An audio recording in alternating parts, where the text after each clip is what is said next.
up here for the first time for the Nickel-Giza, hey, wow. Well, we're glad to have you. I think you're going to really enjoy it. This is one of the better conferences that I've attended.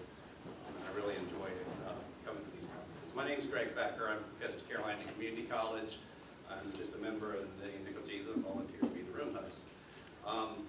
I did go through the CGCIO class at the UNC. That's why I'm wearing the UNC shirt today, confusing all the vendors because I walk up and I'm like, oh, you're from UNC? I'm like, no, I'm from Coastal Carolina Community College. They look at me kind of funny, but no, we've got the nice shirt when we go through the program. Anybody in here have been through the program? Okay, you're in it. Okay, great. You're about to graduate. Yes. So you'll get a shirt. Correct. All right. Oh, no. It's fun. For those of you that have not gone through the certification program, I encourage you to try to apply and go through the program. It's a great survey course. It really touches a lot of topics.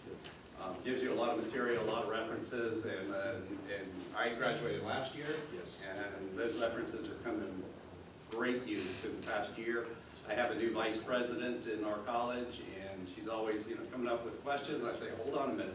I know where to get that information. I can go grab the information, and it's all thanks to the UNC School of Governance program. Maurice is going to talk to you today about gaming, using games in the workplace to kind of learn and so forth. When I went through the program, I can tell you that every month that we met, Maurice comes in with a smile on his face, happy guy, but on the days we're playing games, oh Lord, let me tell you, he looks like he's about to bust. Yes. Okay, so he's the perfect person to talk to you about gaming. So I'll turn it over to Maurice. Thank you, Greg. Thank you. Hello, everybody. Hello. Hello, Maurice. Well, so let me just start off with my wonderful boss, Shannon, who is out here at the registration desk, created me a badge and named me Odell. And she put on here, Odell Farrell, I have all the answers. So, if you have a question, the answer I want to give you is to go ask Shannon. So when we all leave out of here, go ask her some random question and say that Odell said that you need to ask her a question. All right, so if y'all would do that, that would make my conference for me, if y'all would do that for me. So, y'all know who Shannon is? Yes. She's the blonde out there. Yes. Please ask her just some random question. It could be like, how many times do I need to eat a certain amount of food? Whatever the question is, just ask her that question and really stress her out. That would be fantastic. I already asked her what time the shuttle comes by. She doesn't know. Keep asking her that question. Everybody ask her that question. Everybody who asks her that question. Odell said, what time does the shuttle come by? So we're excited to have you all here. I was going to initially talk about this by myself, but I'm so excited that I have someone to help me with this conversation. So Dwayne Kendall, who is the Assistant Director for Technology Solutions at the City of Durham, has a passion for gaming, is also going to help me kind of walk through this very interesting conversation about games, right? How many of you are doing games in the workplace now?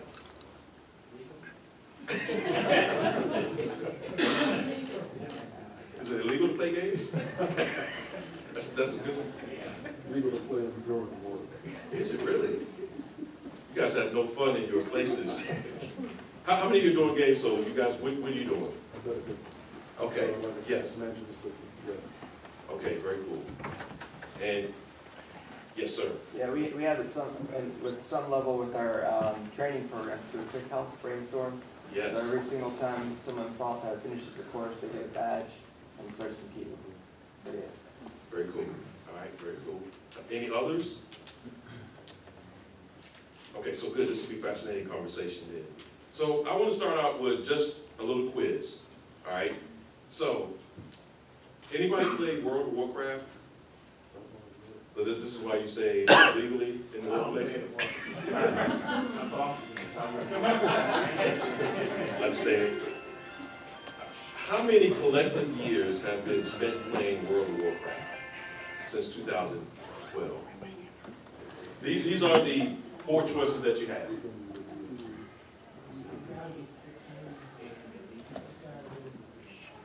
How many say it's A?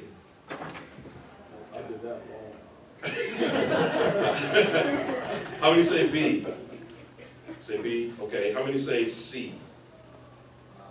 How many say D? You are right. 6 million, and that's since, that research was in 2012. World of Warcraft. So what is it that's so exciting about World of Warcraft? This is social aspect of it that grabs everybody, and it's teamwork. Teamwork? Okay, all right. Just hold on to those little things. All right. So, Pokemon Go. Which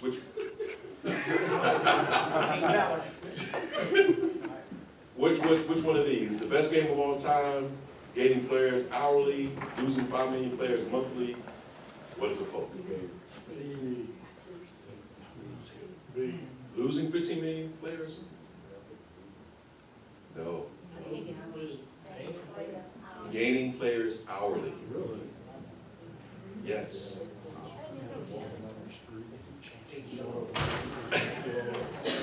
So what about Pokemon Go made it so special?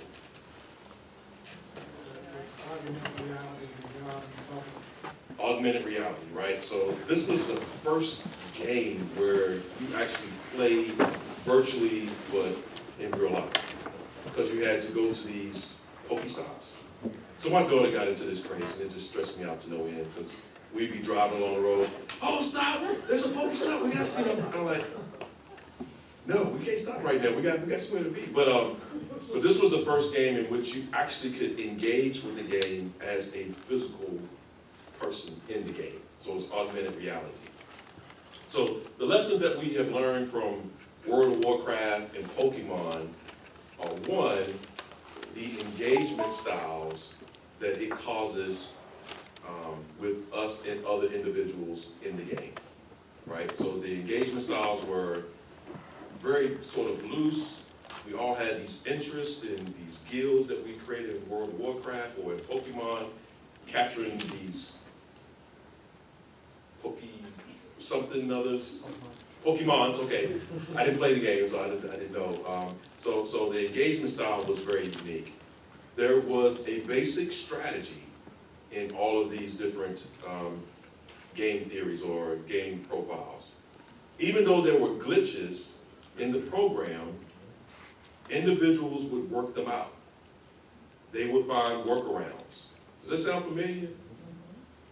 In your workplace, right? When you're doing work, you're going to run into some glitches, and you have to rely on your community of individuals to sort of resolve the glitch.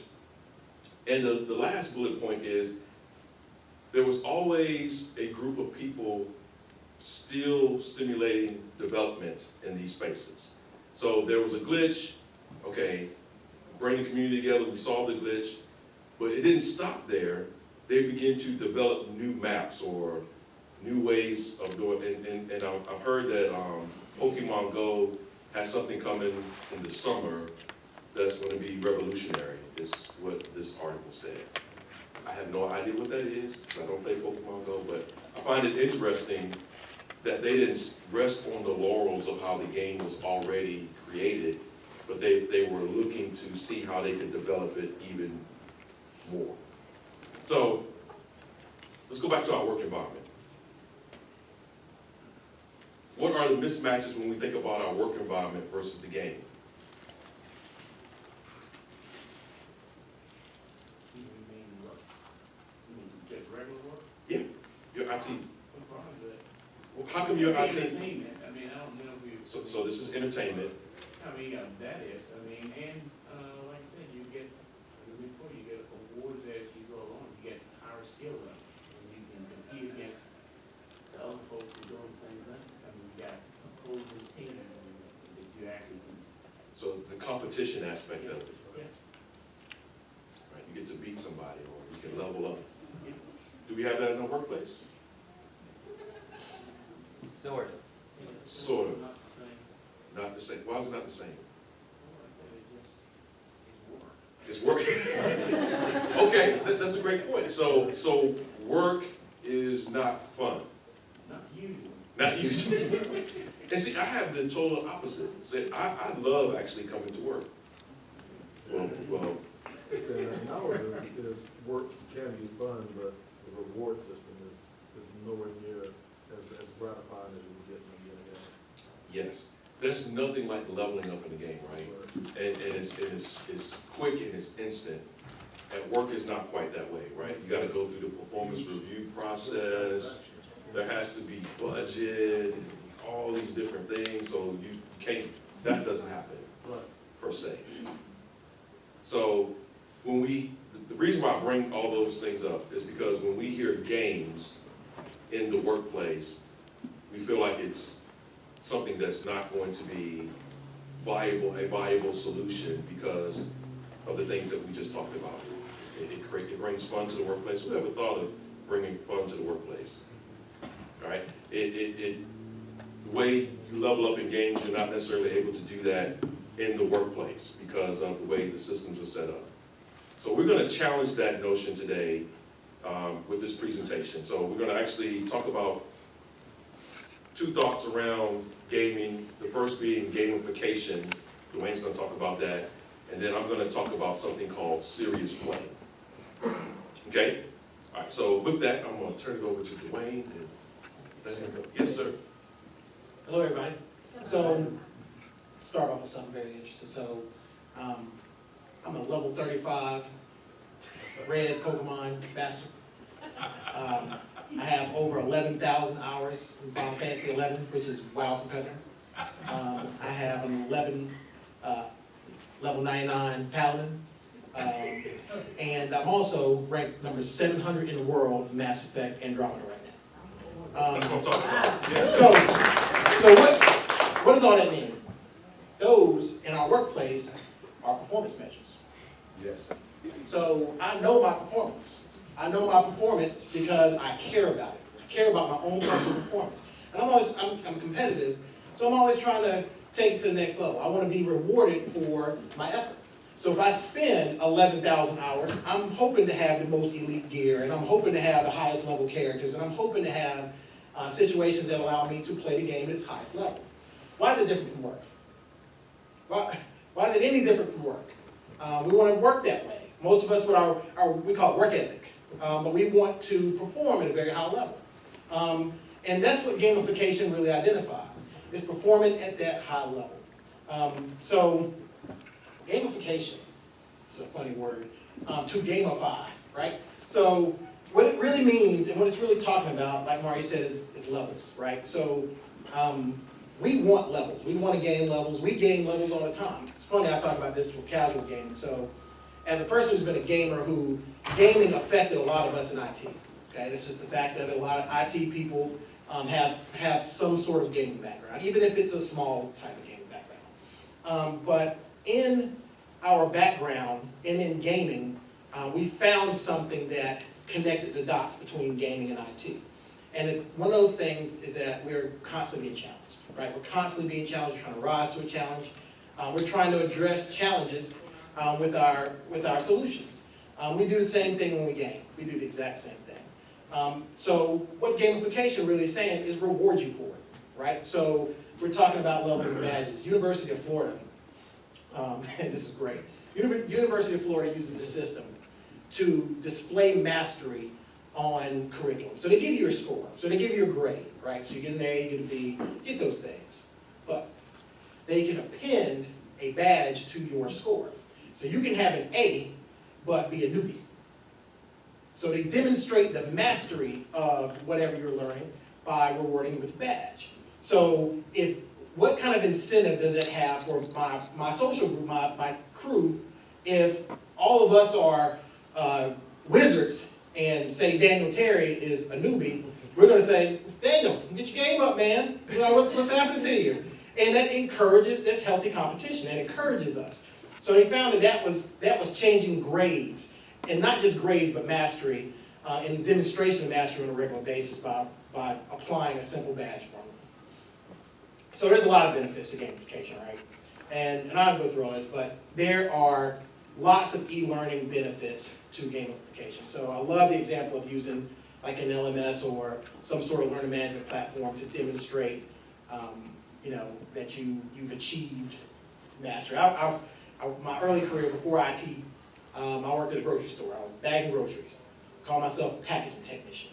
I'm proud of that. I rearranged merchandise and placed it in the packages.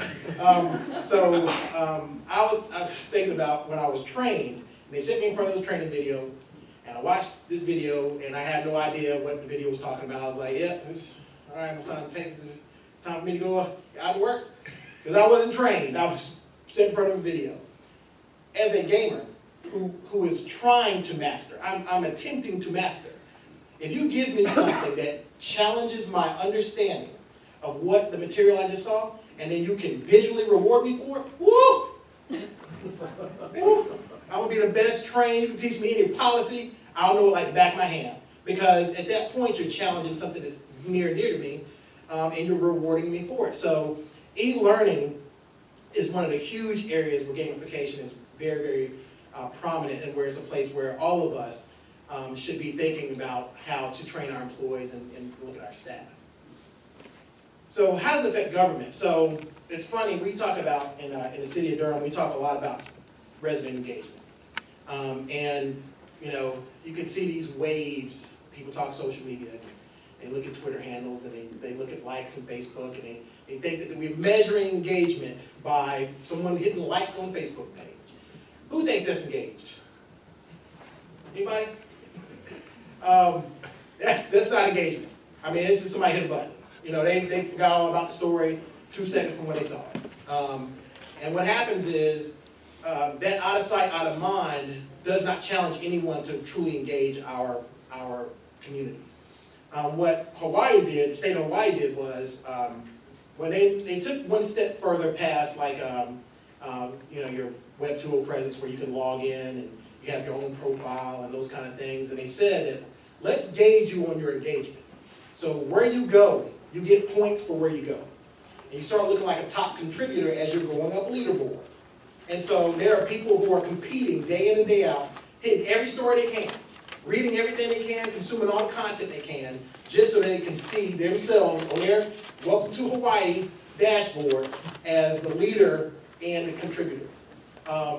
It's so funny that Stephen Covey said in the 4 Disciplines of Execution that you don't know if you're winning if you don't keep score, right? So how do we know if we're achieving what we want if we're not keeping score? And guess what keeping score does? Forces us to compete with other people who keep score. Anybody heard the term benchmarking? What's benchmarking?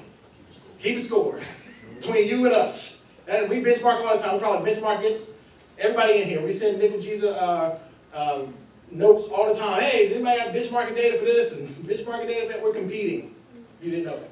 So let's take that to the next level and get us where we're using that need to compete and to help our residents and even our staff. So here's one. This is a staff example. So this is a staff member in I think she was in the finance department is what I read. And this is her dashboard. She logs into her dashboard and she sees all the things that she's doing. She's she's got 2 of her achievements here, and she's got 2 out of 39. When she gets 38 of them, she's like in the upper tier of other people. That's engagement on a whole different level, right? I say this all the time because I have an Xbox and a PlayStation. I've had them all since my first Nintendo, and what changed the entire world was achievements. Achievements is the strangest thing to me. Okay, so I'm gonna give you a little small game in history. So there was a time where cheat codes was a really big thing.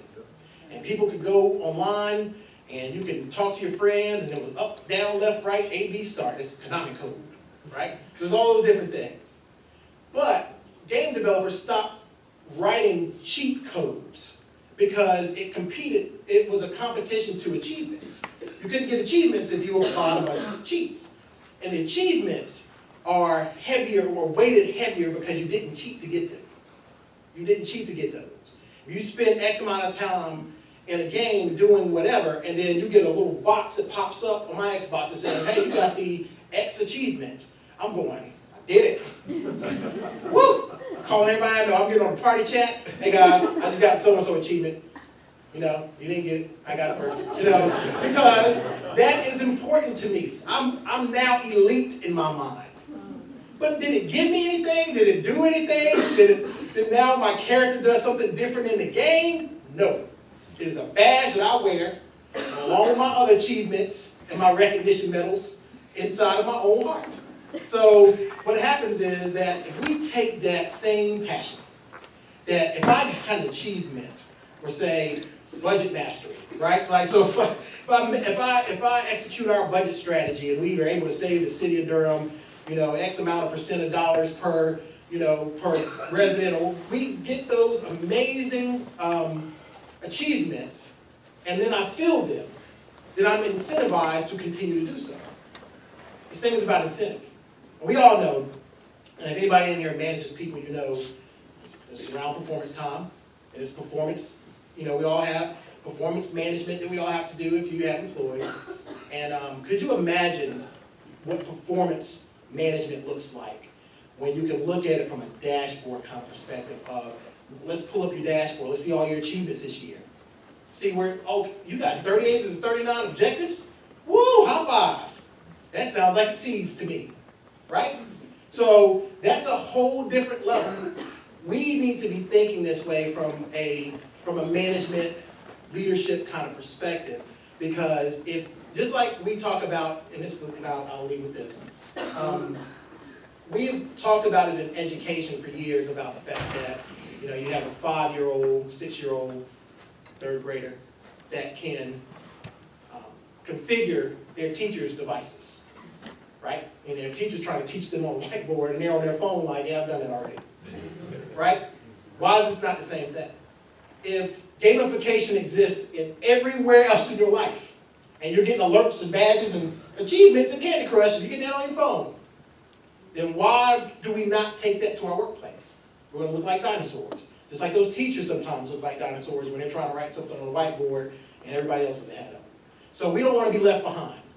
We don't want to be left behind. So I challenge this group with, and I challenge us, we're challenging even the city of Durham, same thing, we're in the same boat. How do we use a incentive system that will allow us to have the same passion that we have about our personal life and gaming and those kind of things, and apply it to what we do in a day? So that's what I challenge you with. And with that, Mario's going to talk about serious games now. Yes, so I felt the passion of the wizard here as he was talking. You feel like you just leveled up here. Just went to the next level. He had a new achievement. So I do think the whole concept of being able to level up and to incentivize our teams and employees is really, really important. And how do we recognize that? I think is really important because people genuinely, because we are trained that way when we get grades in school, right? A's, B's, the honor roll students. So we kind of train that way all the way through. Then when we get to the workplace, that kind of stops. And so we kind of spin sometimes. We feel like our work is not appreciated because there is not an opportunity to sort of recognize those efforts. And think about it, and I'm going to move into my slide. Think about it. We have a generation that is coming behind us or is very close to us that when they participated in the YMCA, everybody got a trophy. Everybody got a trophy. I don't think y'all really hear what I'm saying. Even if you went over the season, you got a trophy. And so now they're used to getting at least a participation. I can't even say the word. They're used to getting that award for participating. They're used to getting that, and then they come into our workplace, and what do we give them?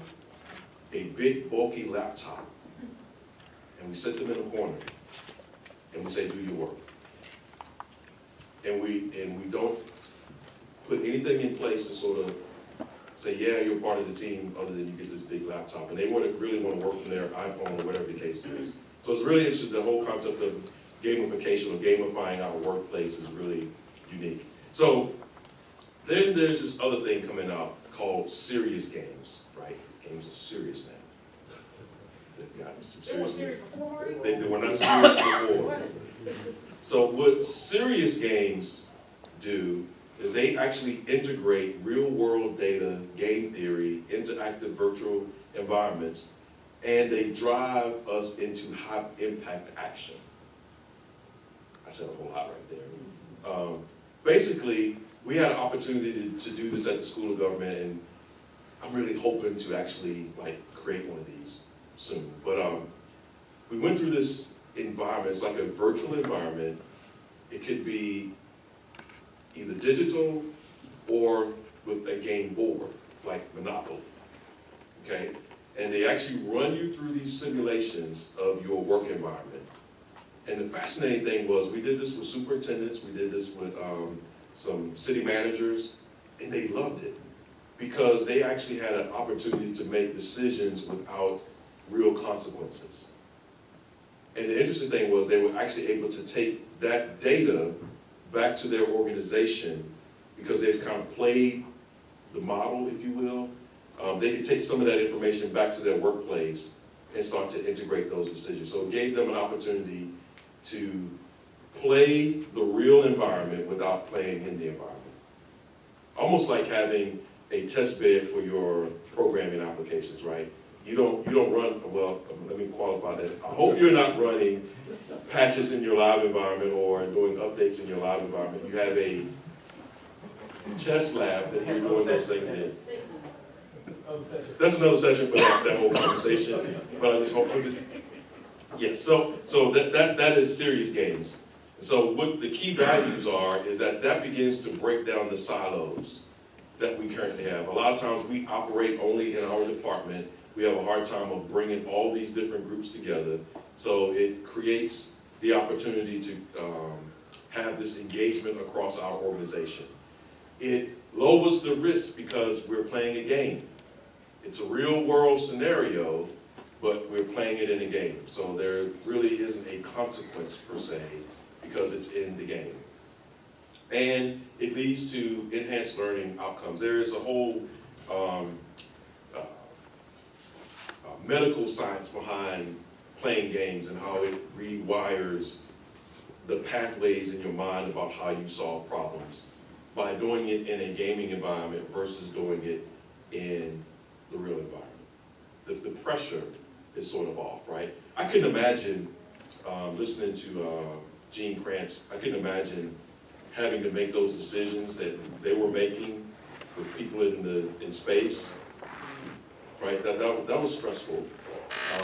But if I could have done it possibly in a gaming environment beforehand, I would have felt a little bit more comfortable with the decisions I was making.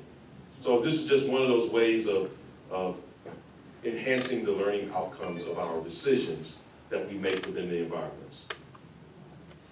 So we've been talking about this, why games, right? In games encourage and invite participation. Everybody likes a good game, right? You wouldn't be in this session if you didn't like games, because you probably were hoping we would have an Xbox in here or a Wii or something that we wouldn't be able to play. But everybody likes a good game, right? Many of us got into technology because we were gamers first. And so we ended up there. So it invites the opportunity to have participation across our organization and even with our citizens. It helps us to think differently about the challenges that we face within our organization. Because when we play the games, we begin to think differently because it's a game. So maybe we can solve it this way. We become more creative, more innovative, right? And then this whole concept, what Dwayne is talking about, this ability to level up, or what the book says, uses human motivation theory. This whole thing of desire and needs, the ability to have achievement or have status, being a wizard. That's a status that he has. I'm not a wizard, I don't have that status. I didn't accomplish all those levels, but when you have the opportunity to sort of be laid out in that place is a really good thing. So then we have the advantages of game, which we get into the whole, the motivation, the interactivity. It becomes an opportunity for us to get real-time feedback about what we're doing. So one of the cool things about when we were doing this serious game was they actually had an iPad on the table, and it collected data points as we were making decisions right then and there. So we didn't have to really do an after-actions report because we had the data of what we were doing and the impact of it immediately. We didn't have to wait 6 months later to see how this was going to play out. We actually had the data points right there, so we can then start to craft a strategy, the mitigation strategy of how we can move a project forward. So that is by far one of the huge things I think is really, really cool. So we talked about games versus work. It's interesting. So this chart here shows some really cool things, right? So autonomy. It talks about that being mid to low. In games, it talks about being high because you're actually engaged. We're talking about engagement here. Collaboration. Yes, you need to have collaboration in work. I'm not saying that you guys always do have collaboration in work. How many times have you tried to work with departments and they just said no? You don't have to raise your hand. I can judge by the smiles on your faces. So in the games, you have to have collaboration in order to get to the next level in a lot of cases. Feedback. You know, we talk about this in performance evaluations. Once a year, do I get to sit down with Shannon, who you guys are going to go ask questions to, and talk about my performance for the year? However, in the game, I get really instant feedback. So if I'm trying to, level up on one of the games and I die, I got instant feedback, right? Or if I get to the next level, I get instant feedback. So there's this whole thing, Maslow's hierarchy of needs. It's really interesting that gaming dynamics hit the top 3 of the Maslow's chart. The sense of belonging, a sense of esteem, and actual self-actualization. I thought that was fascinating. All from the science of gaming. So when I hear Dwayne talk about being a wizard, he sees himself as this wizard, right? This person who's going to, do powerful things with the cloak and the whatever little thing you're carrying, staff. Master, okay, I'm sorry, Master Tape. Excuse me, I'm sorry. Oh, okay, all right. But all of the, I'm sorry, I didn't mean to get no thing going. But it's interesting that all of the gaming stuff is in the top half of that chart. So why are we not using those things to get the best out of our team? Because our team, when they're able to actually feel like they belong to the team, they feel good about being a part of whatever organization they are, then they actually start to work harder. There is a direct correlation between job satisfaction and job performance. And if we're just in the bottom half where we provide safety and physical space, then we're not getting the best out of our employees. Okay, when you get up into these top 3 or the upper 3 of Maslow's hierarchy, then we start to engage our employees in a very different way. We start to stimulate their intellect. All right. So I love this part about gamification. There are no rules. You get to make up the rules. The only rule is that you have to play. You have to be able to get into it, right? So make sure you know what you're trying to achieve when you're doing these games, when you're doing these simulations, because a lot of people, when they hear games, they shut down. So you got to make sure that you have a vision for what you're trying to do in the gaming space. You want to make sure that you create these competitive teams, that you have people who have bought into this sort of scenario, and make it fun. Work should be and I know I'm probably gonna, some people not gonna agree with me here, but work should be a little fun. You should be able to have some excitement about going to work.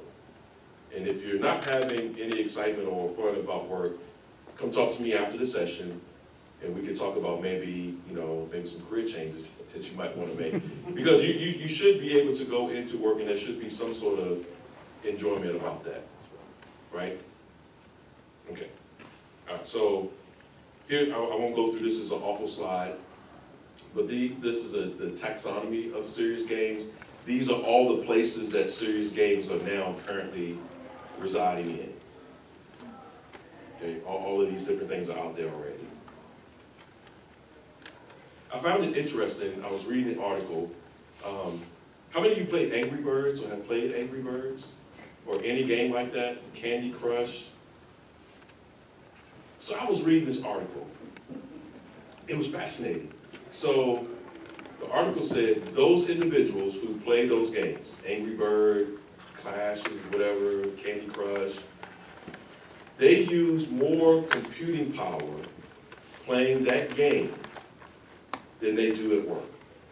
Twice as much computing power to play the game Angry Bird, Clash of the whatever, Candy Crush, than they do at work. So can you imagine if our work environments were the Angry Birds or Candy Crush, and we were getting that type of compute power out of our employees to solve some of the complex problems that we have within our organization? Basically, what the article was saying was, when I'm doing Candy Crush, you're getting 100% of my creativity and my innovation. When you come into my workplace, you're getting 25%. That's powerful. So how do we engage individuals in this space? So here's some games for government that are out there now, serious games.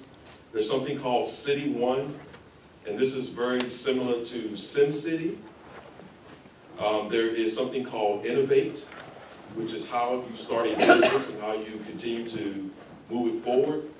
There's something called Flood Sim, which teaches you about flood, how to handle flood issues within your town.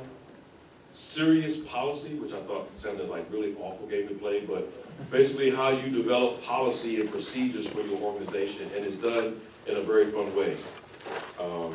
Budget Hero, how you do budgeting. We actually have a game at the School of Government called Budgetopolis, which is a game that it's a board game that you actually walk people through the budgeting process, which is pretty popular. We have that at the School of Government now. So, is there anyone out there playing games? So how would we take what we're doing with the games that we're playing? Give me some feedback on how you would integrate this into your work environment. Or do you think you could? Yes, sir. One of the things that my wife and I used to try and enhance my son, who was 12-year-old, his critical thinking skills is there's like the escape the room games types of games where you have to solve a series of complicated puzzles to be able to escape or solve that section of the game. As you're going through this, the primary things I was thinking is in IT, we oftentimes encounter technicians that might not possess the critical thinking skills that more seasoned technicians would have from experience. And something similar to this could be used as in-house team building and training to start developing those critical thinking skills when addressing common problems or even complicated problems with infrastructure or desktop users. Absolutely. And just by the way, my family, we did the escape room. Man, that was fantastic. It's a great way of engaging people. And if you could create something in the space of technology or leadership or team building or teamwork, it's a fantastic way of doing that. Yes, sir. Well, we do, it's not so much a game, but it does have the achievement stuff in it. We do a variety of challenges, a step challenge and a weight loss challenge at work. Yes. And, we put together a website where they can go and compare themselves to everybody in their department, everybody in their city, who has the single highest step day, what lost the most weight this week. And people that are into it, they go on every day. and Yes. see who's putting in what steps, where they are, and then it's all graphed and charted so they can see where they fall. They really like that. Well, that's the space that we live in, right? I mean, so how many times have you posted a picture on some social media site and you went back to see how many likes you got? And I agree, that's not engagement, but that's what we are. This visual representation, how many comments did I get, or how many, I'm telling you, my kids, they take pictures, they post them up on Instagram, or God knows where they post them up at. But they're looking for how many people like what they put up.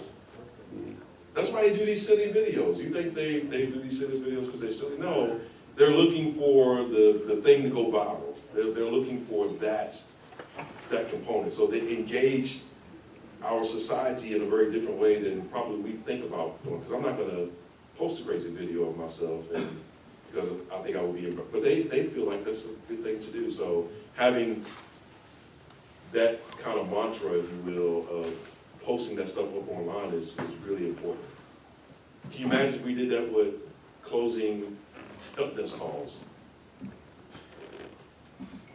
If we had a dashboard that showed that, maybe first internal, because we might, so some of the employees might be taking, I think, yeah, but I think it'd be a different type of engagement. Yes, sir.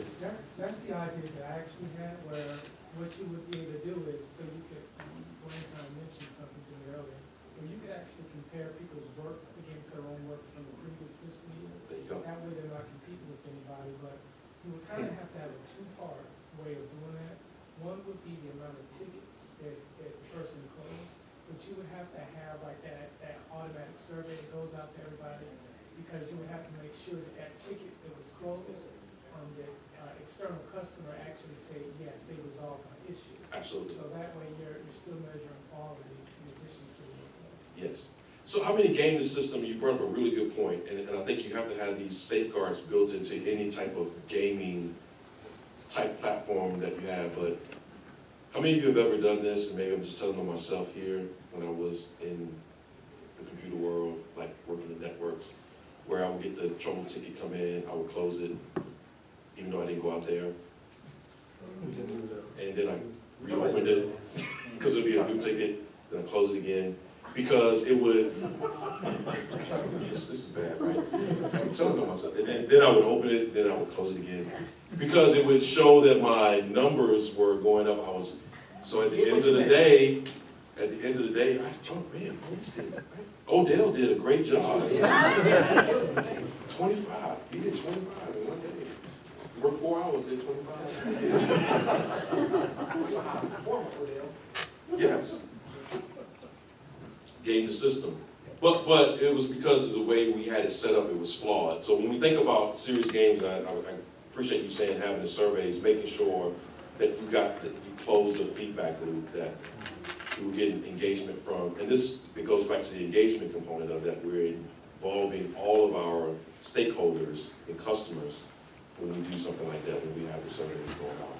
But everybody has to buy into because sometimes people don't want to fill out the surveys unless something's wrong. They never really fill it out when something's good. How about others? Does anybody think they would do gaming? Yes, Chris? Well, to tag on to what you just said, you could use gamification maybe to encourage the end users to fill surveys out too. There you go. There you go. So how many of you are going to go back and do some gaming or think about doing some gaming when you get back to your organization? Awesome.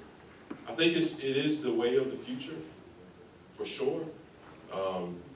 The military has been doing this for a long time. They have used Xbox to learn how to fly drones, and those individuals who had the ability with the stick control, they go out and recruit them to actually fly their drone, the real drones.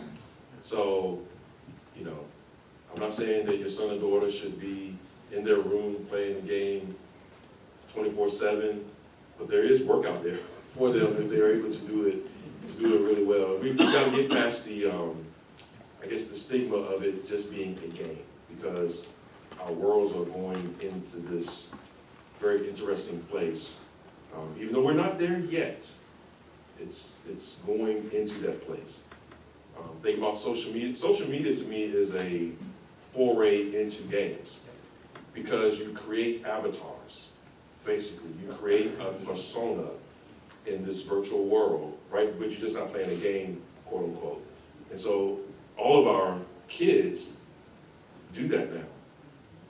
You know, I tried to ban my son from having Instagram and Snapchat and all this other stuff. Thought I was doing a great job. Until one day, I was, looking on Instagram, and I see a profile that says someone that recommends that you should like, right? I look at it, Mr. Soul Waffle. My son had created a profile called Mr. Soul Waffle, and had been on Instagram since he was 10. I thought I was doing good. I thought I had him, I was like, you know what? So why try to stop it, but let's embrace it, because I see Mr. Soul Waffle is already out here. So how do we take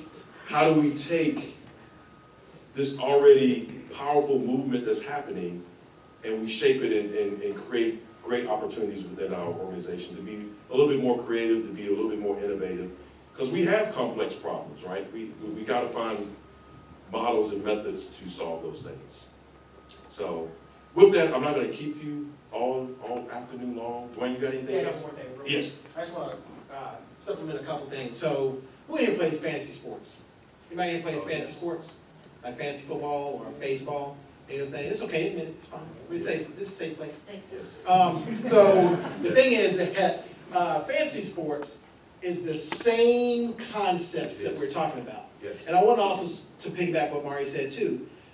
Do not fear from a perspective of age either. There's a stigma of age associated with gaming. I'm a millennial, Yes. right? So if you couldn't tell, I'm a millennial. I'm OCD and ACC and BFA and all that. So there's this negative when someone says gaming all as a kids. Yes. No. We all have the same motivations and incentives to achieve things, and it's just that there are certain generations that grew up with it and some that are adopting it now. So just keep that in mind as you're thinking about this and you're going and disseminating it to your organizations, that it's not an age-specific thing. Because we've heard Brown and Me Green of America, and we've heard our organizations are, some of our organizations are much older. Let's just say that. Yeah. But that doesn't mean that they're excluded from, what gamification can do to them and what serious games can do for them. So just want to put that out there also. Yeah, I actually found it interesting. So at the School of Government, we do something called the NCAA pool, where you do the brackets, which is a game. Yep. And it's fascinating. All of our older faculty love it. But when we had a conversation about bringing games, they were like, "Nah, is that going to work?" Yeah, they made it. I said, well, we do the NCAA bracket, and actually there's a post every week after they play the games to see who is ranked where. And it's a whole lot of trash talking going on when you're not in the top echelon of that bracket. So I found it interesting that they found that was cool to do. But if we talk about bringing other type of games in to help us think about strategy going forward, that was kind of met with some resistance. So just making sure that we are able to make people aware when we're doing these different things, that they are part of the gaming process. So I would love to hear from you all if you're thinking about doing some games. Something we're trying to do at the school is develop something around games. We talked about developing something around ERP implementations or purchases. We were having this conversation earlier. Many of us are only using 10% of the ERP that we actually have within our organization. So really we're only utilizing, so we spent $1 million to put this thing in. I'm sure many of you spent more than that. We're only getting $100,000 worth of it. So we're talking about creating some sort of game with a decision tree behind it, that help organizations fully maximize their ERP implementations. Another thing we talked about are some leadership games. So in the end throes of my dissertation, so I have a whole lot of data, and it'd be pretty cool to run people through some simulations around that kind of stuff. Yes, sir. It seems like the easiest one that I could see this being used for is like maybe like LMS system. Yes. I was thinking with the local city Durham, and we had like fire training. And while you all were doing this, I can imagine somebody like Avatar, and you walk up to a burning building and it's asking you, which type of fire extinguisher should you use, you know, and stuff like that. Because it's easier to put pictures, and people will naturally use their own instincts. Yes. And they're either learning if their instinct is right or wrong, and then you can move to the next point after that. Absolutely. And to that point, like you said, you're in a game, so you're safe, so you pick the wrong one, you ain't gonna kill anybody. And Yes. you learn from there, as long as it Yes. tells you alarm fire and go out, how burn down, so that you know next time you need to try something different. But it goes back to like hands-on learning, right? So what happens is that, like Frederick was saying, on the fire extinguisher training, it was so funny because it's a video, right? And so now am I certified to put out the fire because I watched the video? Right. So, but at the same time, if there was something that demonstrated my mastery, and it allowed me to see what level, okay, I'm only kind of a newbie here, let me go through this a couple times, so I got this, and then I might be able to grab that with pure reflex and understand it, because my muscle memory is all baked into what I was kind of learning. But no way on earth can anyone say that you watched the training video, you've been in a training class, and the second you leave, you're a master. Nobody can say that, And not because only that, it's not anybody capable. that comes into that company after you, and they see the level or achievements that you've achieved, That's right. they're gonna wanna know what you did to get there, and how can they do it as well. Absolutely. Yes. Could you imagine the socialization of mastery in your staffs when it comes down to new hires? But if I can go to Frederick and say, Frederick's a master of the ERP system. Yeah. So I can go get my information about the ERP system. Frederick's is master. He's in my department. Got 3 masters in my department. You know, there's a lot of things that affect the whole organization from this conversation, and that's why it's very, very important for us to just think about it in the future. Yeah. I was just going to add to that. I think onboarding, when we're onboarding people, to have something like that to where they are truly getting a onboarding experience. Right. My onboarding experiences with different organizations have been mixed, where I'm not really sure that I completely understood what our organization did, per se. Like, it took me 3 years to really fully understand the school of government. And I had an onboarding process, but it was just for my little section of it, so. Yes. To the wolves they go. Any other comments, questions, or thoughts? You guys have been fantastic. Thanks for playing with us. Here's our contact information in case you want to email us or have further discussion. We'll be here the rest of the conference, so thank you all. I think these presentations along with the video will be up on the website, so you will have access to them if you need. Thank you all for playing with us.